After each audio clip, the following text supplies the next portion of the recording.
سلام بچه ها، حالتون چطوره؟ امیدوارم که حال دلتون فوق‌العاده باشه.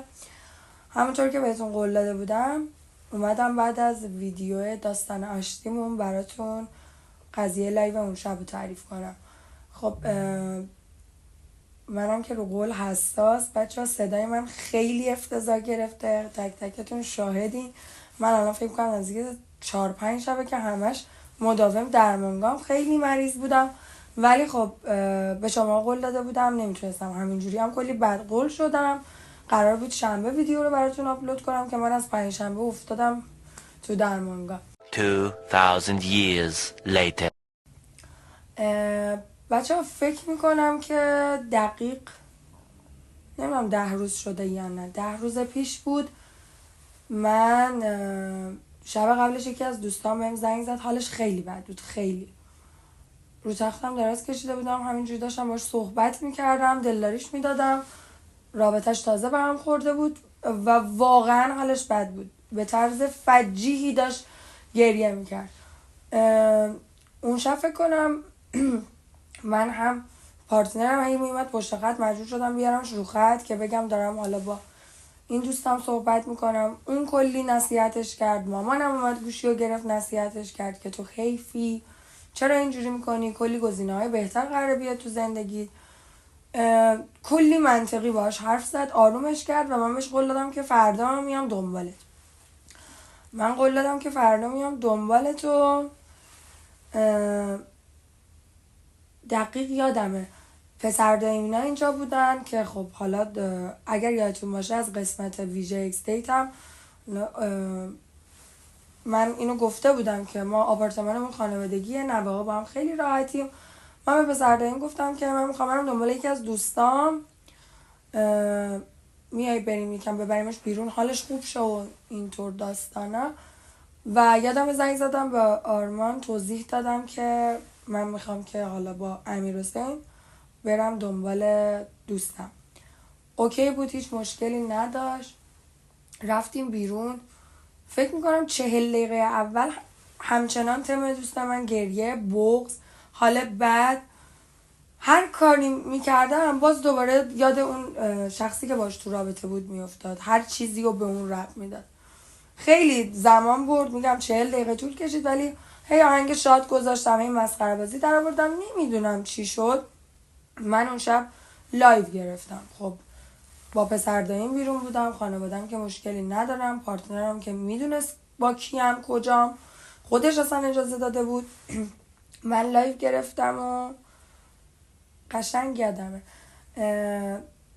انقدر این دوست من حالت مظلوم شده بود، بعد داشت حالا مسخره بازی هم در می آورد. برگشتم که دوستم رو بوس کنم، دوربین من چرخید رو به پسر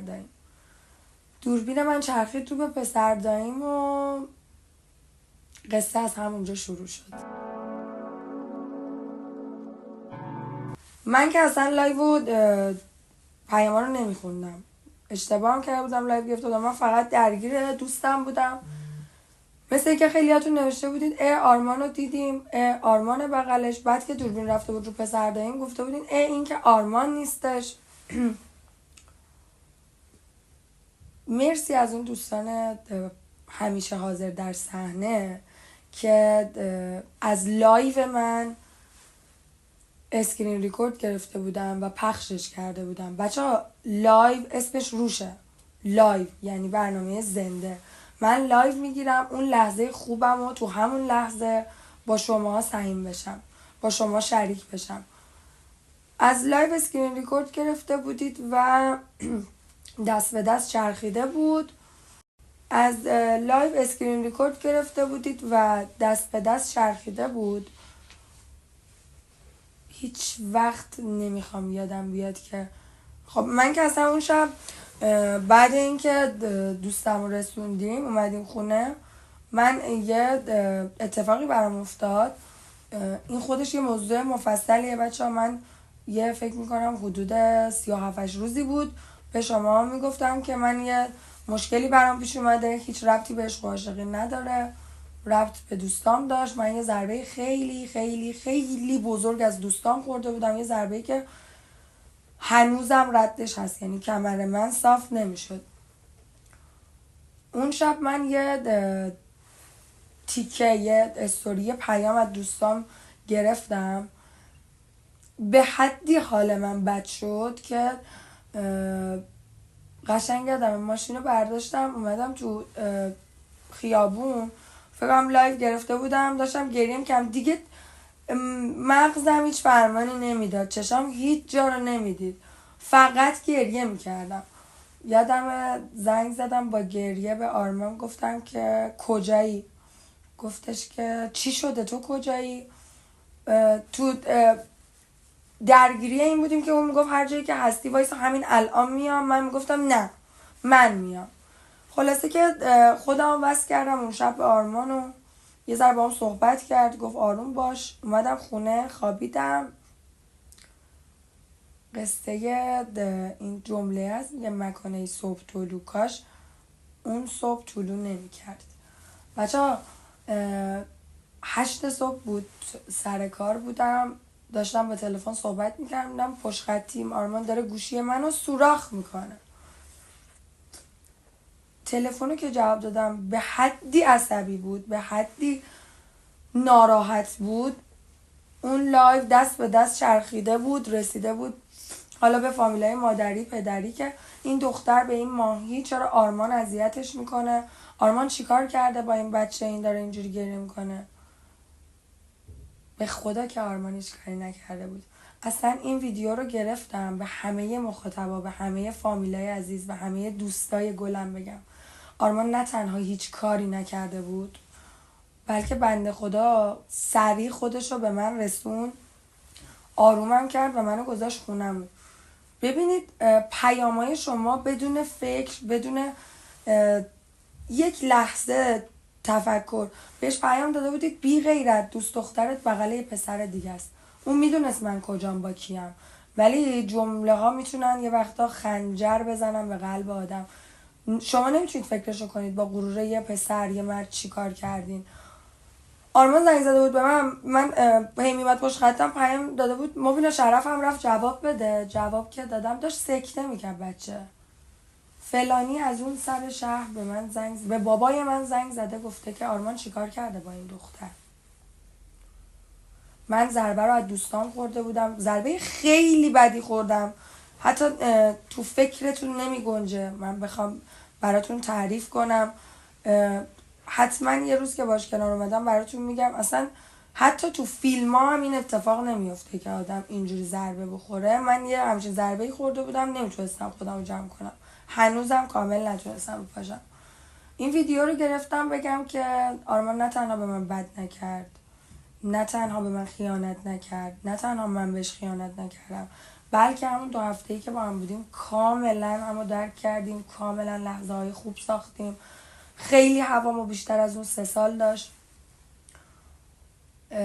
از همینجا خطاب به تک تک فامیلای عزیز آرمان، دلیل گریه های من آرمان نبود، اذیتم نکرده بود. ویدیو گرفتم که یه تریبون کوچیک دارم خودم بگم من مشکلم چیز دیگه بود، اصلا آرمان مقصر نبود. التماستون میکنم وایسی، چون هنوز نتونسته بودم کنار بیام. یکی با این ضربه‌ای که از دوستان خوردم، یکی این که بچه ها آرمان یه آدم فوق‌العاده متعصبه، فوق‌العاده، و کاملا درکش میکنم. آرمان حساس، چارچوبای خاص خودشو داره. یه وقتا آدم ترجیح میده که تو اوج رها کنه. این که انقدر راحت الان دارم راجبش حرف میزنم دلیلش همون زمانیه که خریدم به شما التماس میکنم وایسید خودم رو پیدا کنم، وگرنه شاید تا همین 2 شب پیش وقتی به اتفاقات اون شب و فردا صبحش فکر میکردم گله گله اشکای من میریخت. قضاوتای بیجا خستش کرد، حرفای خیلی زشت و ناشایستی که شنید دیگه نمیتونست، و خیلی منطقی بهم گفتش که خب من که سبکم تغییر نمیکنه، نمیتونم، دروغه اگه بخوام بگم تغییر میکنم. 6 ماه تغییر کنم، 1 سال، من اینجوری بزرگ شدم. تصمیم گرفتیم که هر چقدر سخت، هر چقدر طاقت فرسا، دیگه کنار هم دیگه نباشیم. حرفاتون داشت نابودش میکرد. اون کلماتی که شماها خیلی راحت تو دایرکتش مینوشتید و میفرستادید داشت جونش رو میگرفت. اون زنگایی که بهش میشد خودش تو جنگ درونی با خودش داشت نابود میشد. حرفای شما نمک شده بود رو زخم. نه همتون، یه تعداد خیلی محدود. خب آرمان آدمی نبود که بتونه تحمل کنه، آدمی نیست و این اصلا بد نیست. همون جور که من میگم چارچوب من اینه، چارچوب آرمانم این بود. خیلی برام عزیزه، خیلی برام قابل احترامه، چون شاید باورتون نشه حداقل تو 2 هفته اگر انقدر بدی ازش دیده بودم قبلا، اگر انقدر خاطره بد داشتم، تو 2 هفته جوری برام خاطره خوب ساخت، جوری جبران کرد، جوری حالمو با حمایتاش، با امن بودنش خوب کرد که فقط ترجیح دادم که حالش خوب باشه حتی اگه کنار هم نباشیم. از تک تکتون خواهش میکنم بچه ها قضاوت نکنید. هر آدمی حق زندگی داره، ما هممون یه بار به دنیا میایم. نمیتونیم سبک زندگی همو به هم دیگه تحمیل کنیم. من اصلا اگر ببینید حالم بد بود گریه میکردم، میگم یکی به خاطر موضوعی بود که هنوزم حل نشده، ضربه‌ای که از دوستان خوردم و خب دلم براش خیلی تنگ میشه، خیلی سخته. آرمان یه جوری خیلی دوست داشتنیه، واقعا میگم بچه ها. امیدوارم همتون یه آدم، چجوری بگم، یه آدم، ببین یه توییت بود میگفت 1000 تا دروغگو بمیره یه دونه عصبی روک تپ نکنه. آرمان شاید تو لحظه عصبی بشه، واکنش نشون بده، ولی دلش دریاست. من این اخلاقش رو خیلی دوست دارم، چون هیچ وقت نمیشه که پیش بیاد آرمان پشت کسی صحبت کنه، آرمان بد کسی رو بخواد. آدمایی که زودک رو در میرن تو دلشون هیچی نیست، چون همون لحظه خودشون رو خالی میکنن. آرمان تا ابد واسه من قابل احترامه، واسم عزیزه. از شما هم خواهش میکنم قضاوت ها رو تموم کنید بچه ها. من به آرمان خیانت نکردم، آرمان هم به من خیانت نکرد، ما با دعوا جدا نشدیم. عقاید آرمان واسه من قابل احترامه، همونجور که عقاید من واسش قابل احترام بود.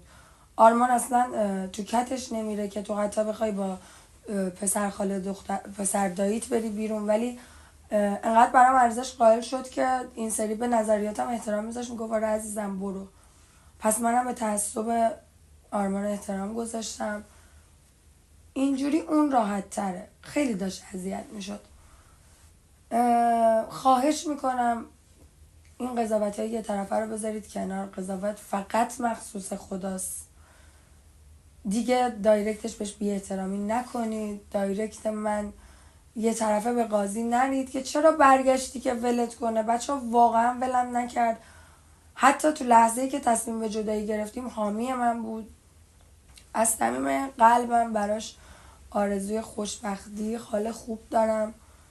لایقشه واقعا. آرمان یه قلبی داره که لایق بهترین است. جدی بهتون میگم قلبش خیلی پاکه، خیلی آدم مهربونیه، حتی واسه دشمنشم بد نمیخواد. این آرمان رو واسه من جذاب کرده بود.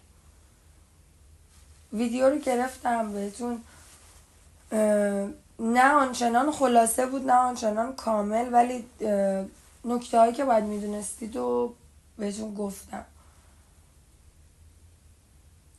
امیدوارم که حال تک تکتون همیشه عالی باشه. امیدوارم که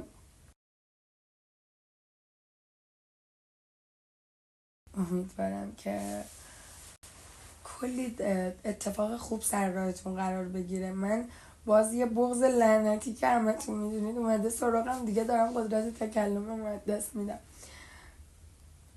خیلی دوستتون دارم بچه ها. مرسی که تو هر شرایطی همراه منین، مرسی که درکم میکنین، حمایتم میکنین. شما واقعا الان تنها دارایی منین. بابت آرزوهای قشنگی که برامون داشتین ازتون ممنونم. از اینجا به بعدم میگم باز خواهش میکنم دیگه توهین و بی‌احترامی نباشه. من همچنان موظفم هر سوالی براتون پیش اومد همینجوری براتون توضیح میدم. فقط خواهش میکنم قضاوت نکنید. قضاوت یه وقتا قضاوت بیجا میتونه جون آدم ها رو بگیره. خیلی دوستتون دارم. مراقب خودتون باشین. قربون وجود تک تکتون میرم. خداحافظ عشقای من.